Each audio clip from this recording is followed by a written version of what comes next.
না।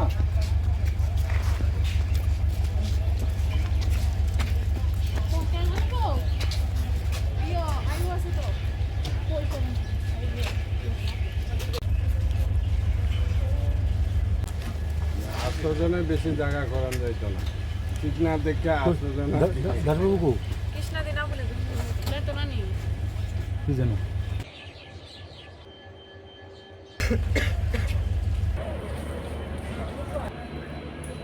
হ্যাঁ, অ্যাকচুয়ালি গতকালকে আমরা আগরতলা জিআরপিএস, আরপিএফ এবং বিএসএফ এবং আমাদের যে আরও সিস্টার এজেন্সি আছে, আমরা গতকালকে দুজন বাংলাদেশিকে মানে আগরতলা রেল স্টেশনে গ্রেপ্তার করা হয়েছে।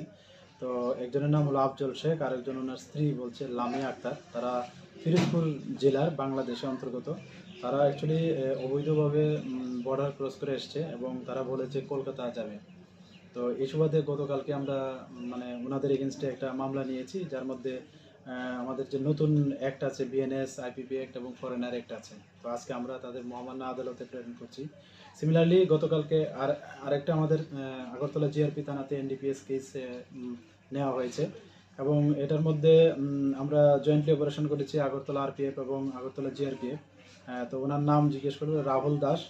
ওনার বাড়ি লোকালি এমনিতে মহেশখোলা বাড়ি, আমতলী থানার অন্তর্গত।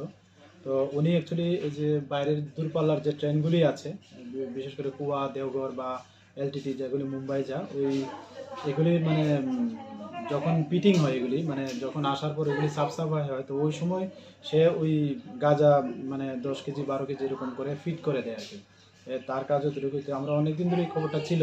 তো কালকে আমরা ওকে মানে রেড হ্যান্ড করেছি, আমরা ধরতে পেরেছি এবং সেও গতকালকে একটা পিট্টু ব্যাগ নিয়ে আসে এবং এটার ভর্তি 6টা প্যাকেট ছিল। তো ওইগুলি কুয়া যে বা দেওঘর ওইটির মধ্যে সে একটা হাইটের জায়গাতে লুকানোর মানে চেষ্টা করেছিল।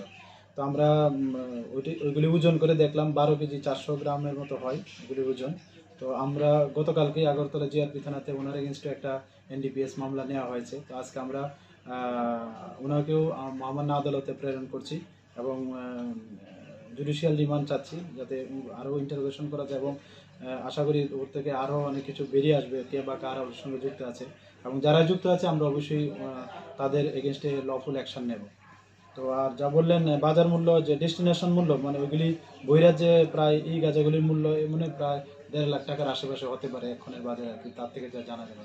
প্রতিনিয়ত বাংলাদেশি এবং নেশাজাতীয় দ্রব্য জিনিস পাওয়া যাচ্ছে, সেই বিষয়ে আপনারা কীরকম পদক্ষেপ গ্রহণ করছেন? হ্যাঁ, আমরা অবশ্যই এটাতে ওয়াকিবহাল এবং আপনারা দেখছেন মানে আমরা মানে প্রত্যেক দিন এরকম করতে হচ্ছে। তো আমরা সব এজেন্সি যারা আছেন এখানে রেল স্টেশনে কাজ করছেন, RPF, GRP plus BSF plus আমাদের যে আরও গোয়েন্দা সংস্থা আছে, আমরা সবাই সব মিলিয়ে কাজ করছি এবং মানে এটা আমরা চেষ্টা করছি যাতে কোনো ধরনের অবৈধ কার্যকলাপ মানে রেলওয়ে স্টেশনকে যাতে ইউজ না করতে পারে ক্রিমিনালরা।